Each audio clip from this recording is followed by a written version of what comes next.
Or, il arriva en ce temps-là un grand trouble à l'occasion de la doctrine.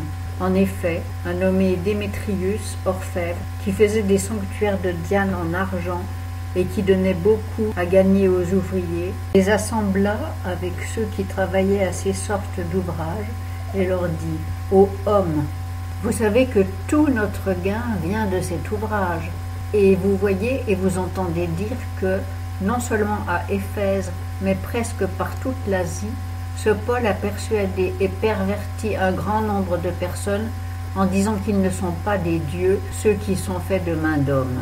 Et il n'y a pas seulement à craindre pour nous que notre métier ne soit décrié, mais même que le temple de la grande Diane ne tombe dans le mépris, et que sa majesté, que toute l'Asie et que le monde entier révère, ne s'anéantissent aussi. » Ayant entendu cela, ils furent transportés de colère, et ils s'écrièrent « Grande est la Diane des Éphésiens !» Et toute la ville fut remplie de confusion, et ils coururent tous ensemble au théâtre, entraînant avec eux Gaius et Aristarque, macédoniens, compagnons de voyage de Paul. Or Paul voulait se présenter devant le peuple, mais les disciples ne le lui permirent pas. Et même quelques-uns des Asiarques, qui étaient ses amis, l'envoyèrent prier de ne point se rendre dans le théâtre. Cependant, les uns criaient d'une manière et les autres d'une autre, car l'assemblée était tumultueuse, et la plupart ne savaient pas pourquoi ils étaient assemblés.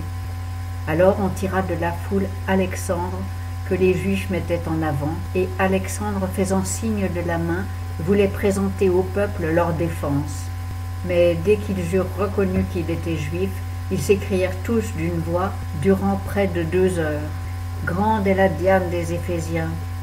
Alors le secrétaire, ayant apaisé le peuple, dit « Homme Éphésien, quel est donc l'homme qui ne sache que la ville des Éphésiens est la gardienne de la grande déesse Diane, et de son image descendue du ciel?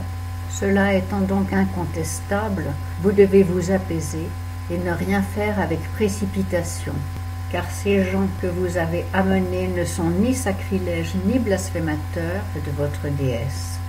Que si Démétrius et les ouvriers qui sont avec lui ont quelque plainte à faire contre quelqu'un, il y a des jours d'audience et des proconsuls, qu'ils se fassent citer les uns les autres.